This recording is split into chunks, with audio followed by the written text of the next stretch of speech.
Queridos, boa tarde, graça e paz. Pastor William, que alegria poder receber você aqui no nosso Conversa Pastorais. É um trabalho que a gente inicia hoje, toda quarta-feira, à tarde, uma palavra Deus nos deixará para que a gente venha se alimentar.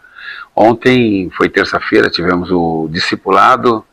Deus falou de uma forma muito especial conosco, num tema retornando à essência do Evangelho, retornando à essência da Palavra de Deus, a Bíblia Sagrada, né?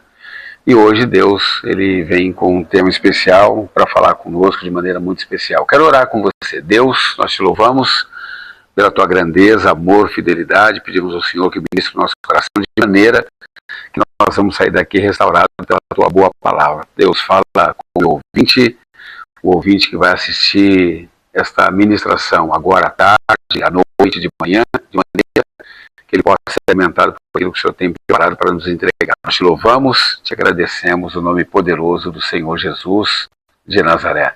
Querido, eu estava meditando um pouco, eu gosto de ler livros, e estou lendo um livro aqui, que o tema é Tempo de Cuidar, né? Então, cuidar do nosso ministério, cuidar da nossa vida espiritual, para que a gente tenha Deus sendo mais glorificado na nossa vida.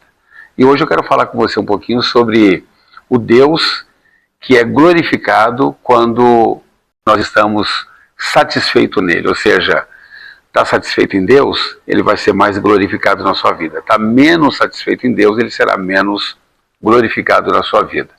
E a gente, olhando para esse tempo que nós estamos vivendo, a gente encontra uma geração que está buscando a saciedade, a alimentação, o dinheiro, o relacionamento. Mas quando o homem corre atrás desses valores, ele fica bem vazio de Deus, fica muito longe do Senhor.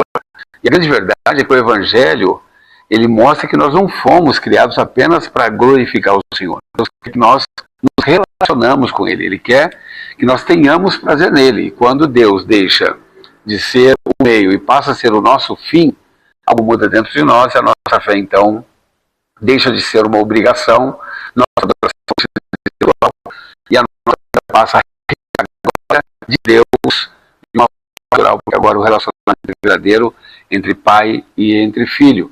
Deus, ele não é glorificado, por exemplo, apenas quando a gente obedece às suas leis, às suas regras.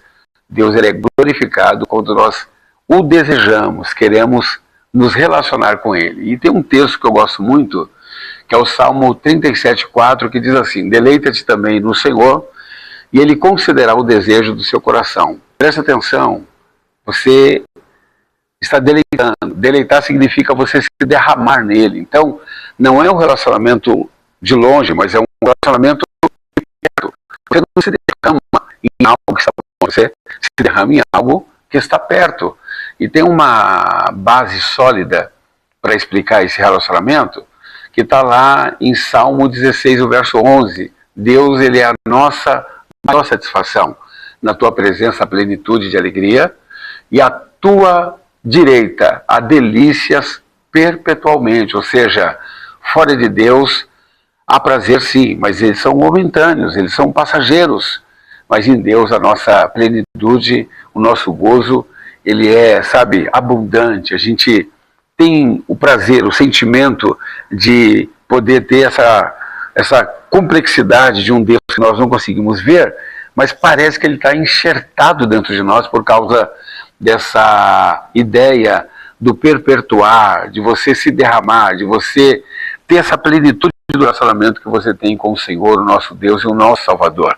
A nossa alma, então, ela descansa no Senhor, baseado no Salmo 42, o verso 1 e 2, que diz: assim como o servo anseia pelas correntes das águas, assim suspira de Deus. Ou seja, isso não é uma religião, isso não é conceito religioso, isso é fonte de espiritualidade para a minha vida e para a sua vida.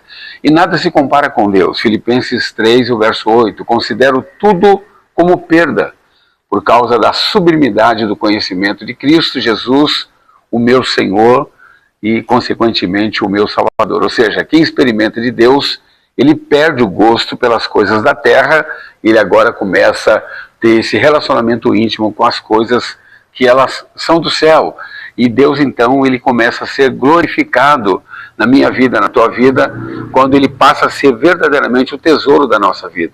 Mateus 13, verso 44, diz assim: o reino do céu é semelhante a um tesouro que está escondido. Ou seja, o homem vende tudo com alegria, porque ele encontrou algo muito maior do que o tesouro da terra que a terra te concedeu. Quem é esse tesouro maior? É o relacionamento íntimo que nós temos com o Senhor. Então, quanto mais nós estamos próximo do Senhor, quanto mais nós estamos íntimos do Senhor, quanto mais nós estamos, sabe, com esse fogo ardente dentro de nós, como um tição tirado do meio do fogo, falando com Deus, relacionando com Deus, orando, buscando, jejuando e adorando o teu santo nome, muito mais próximo de nós estará também o Senhor. E a gente encontra uma verdade, que é a verdade da adoração que nasce da nossa satisfação.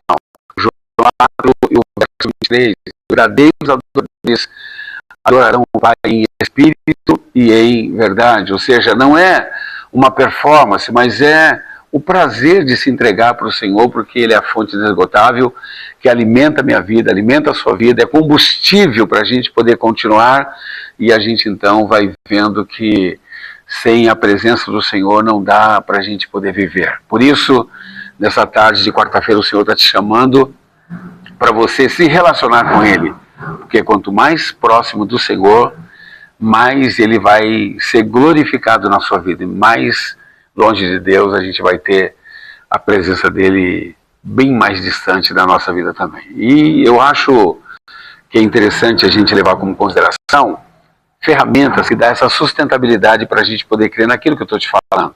Dois autores que falam sobre isso foi John Piper. Ele escreveu a seguinte frase: Deus é mais glorificado em nós quando estamos mais satisfeitos com Ele. Ou seja, Deus Ele é glorificado em nossas ações, em nossa vida, quando a gente tem esse relacionamento íntimo e muito próximo dele. Ou seja, ele chama isso de hedonismo cristão. Hedonismo cristão significa a ideia de você buscar o prazer em Deus, que não é errado, mas é a ideia que dá sentido para a nossa vida, o propósito da nossa vida, é a gente buscar o Senhor, sabendo que Ele está dentro de nós, falando conosco, e dando para a gente essa certeza que Ele não nos deixa e nem nos abandona, porque ainda que uma mãe abandone o teu filho que serve, Ele disse: eu jamais te abandonarei. E também C.S. Lewis, ele escreve dizendo: ficamos satisfeitos com tão pouco, quando uma alegria infinita nos é oferecida. Ou seja, quando ele compara o homem a alguém que está brincando na lama, ele mostra que enquanto o homem está brincando na lama, Deus oferece um oceano de alegria, de paz, de regozijo e de compaixão, de misericórdia. Ou seja, tudo em Deus para nós é abundante,